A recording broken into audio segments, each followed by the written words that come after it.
Professor G.D. Yadav.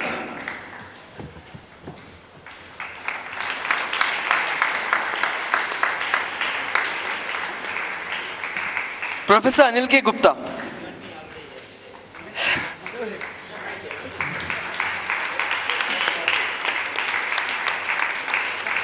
Mr. Arun Ramu.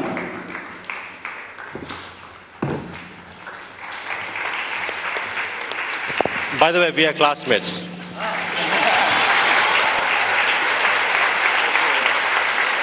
Mr. Suhas Gopinath.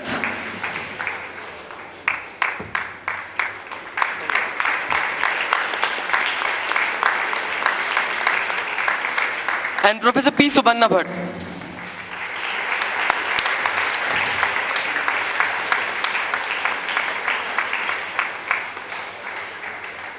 Thank you all very much. We'll now proceed to the question and answer session. Thank you.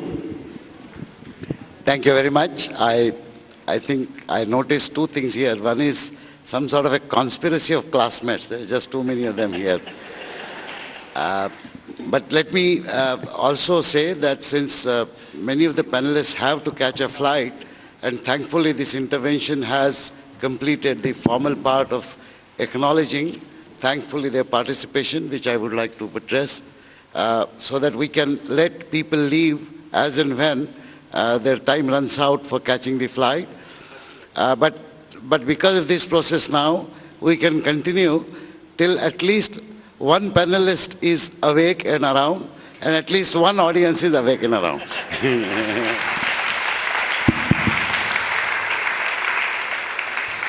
Let me just take the answer and complete the inquiry that you had made. First of all, this 50% is incorrect figure. We have ourselves sent heavy teams at both these places to find out what happens. We are also amazed at how the ranking of people who undergo coaching changes, because the IQ does not change even if you test it 20 times. We are changing the examination pattern. We are aware of this. We do want to select naturally talented people. However, remember what he said and I'll buttress it. I have been participating in joint entrance exam and GATE exams and so on. For every 5,000 students whom we admit in the IIT system, there are at least 25,000 students who are as good. We know that. It is just that this country should have had 100 IITs. We have had only 5 now. Okay, now the government is going to set up 3 more. But let me tell you, to be fair to the bureaucratic leadership in the MHRD, they had demanded money to set up 20 new institutions over the next 3 years. We desperately need more institutions. These institutions need more funding, more faculty members and so on. But more important is the point which he made. This is an example which I give whenever I give talks around to the engineering college students. You know, there is definitely a disparity between people. IQ is one of those measures. But as I said, even marks in examination do not guarantee success in life. So let me quote the example which I often give. Ability to solve complex problems is something that God has gifted to the human species in abundance. One problem that I often cite is that if you want to learn a foreign language, how difficult that problem is. Some of you would have attempted to solve it. And yet every human child learns a foreign language at the age of 3 years to 6 years without any coaching classes, without going to any school. That foreign language is later on called the mother tongue of the student. You have studied, you have learned that mother tongue, I have learned that mother tongue, gold medalists have learned that mother tongue, successful entrepreneurs have learned that mother tongue. Each human being is capable of solving successfully tough problems of life. Is there any question addressed to anyone of us? Oh, you have... Our flight is at 5 o'clock. 5:30. Oh, 5 o'clock, is it? Okay. So if there is any question to be addressed to Professor Yadav or Professor Gupta. Professor Gupta, you have had some interaction with him earlier. So if you have a quick question for Professor Yadav, please remember what he said, that the funding must happen in a focused manner. You must have more PhDs, far more PhDs, and he underlined the need for building a connection with alumni, industry and the institution. So any question? Yes. Good afternoon, sir. Please. My question is regarding the separation of creativity and spirit of innovation at an early stage, and also of government interference. What I want to ask is, we all know the difference between a deemed engineering institution and an ordinary institution. Can't we have this deemed institution at the primary and high school PUC levels so that we can have better organized institutions? You wanted the institution also to have? The primary, high school and PU level institution. Primary, high school and higher education. And, That's interesting. That's an interesting thought. Hello, I would like to answer your question. When I said that we should have more funding for higher education, it does not mean less funding for primary and secondary. That sector needs independent funding. There is no question about it. So we don't have to link that you take money from one sector and put another. No. That is not the solution. Money is required across the board, right from primary section, secondary to higher education.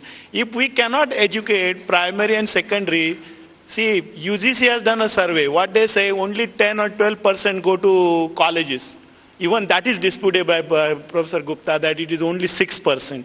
So unless we raise that level by putting more money in that, we are not going to get better engineers or what PhDs I am talking about.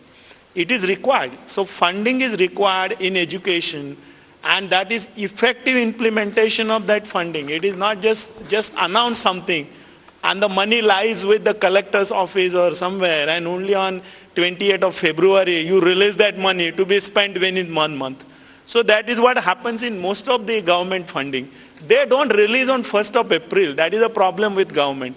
We have so many beautiful schemes, but none of them are worked, because I can tell you that we were given 100 crore rupees by ministry last year, last budget, for nanotechnology center. Till today that money has not come, and we are supposed to spend it before 31st of March. Now tell me how many days are left. This is a problem.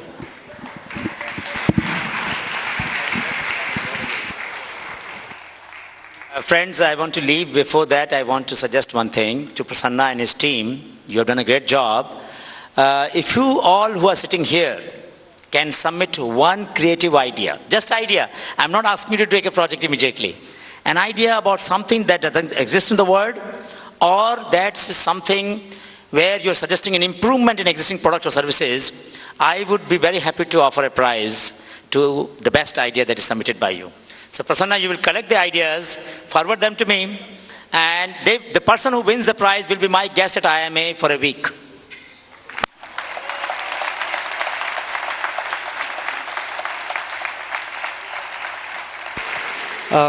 Lakesh, I have some feedback to the professor's comments. The first thing is about improving our education system and also about exemption of attendance in case if there are any aspirant entrepreneurs. Actually, in my own situation, I've lost an year in engineering because my attendance was not, I wasn't satisfied. And the other thing is, at our organization, we have adopted some of the unique HR policies in which we recruit all the employees irrespective of the individual's academic skills, and at the organization we only look into the individual skill sets, the IT skill sets that is required for our company. And actually with this, one of the highest paid employee in my company is the head of software solutions, who is from a BA history graduate, and actually under him we have the engineers from IITs and Stanford universities who's been working under him, and also one of the project managers is a civil engineer. And I feel that the education system has to be in par with the industry's requirement, because whenever I sit in my engineering class, I feel that like actually some of the syllabus are not up to date with our industry's requirement, at least with regarding to IT. And of course, one more incident is that, like actually we, at least in my syllabus, I'm not sure in case if a syllabus was in par with academics. And the other initiative which I have to appreciate with IIM-Ahmedabad is, like actually we have recruited about 6 interns at the company, and it was the first time IIM-Ahmedabad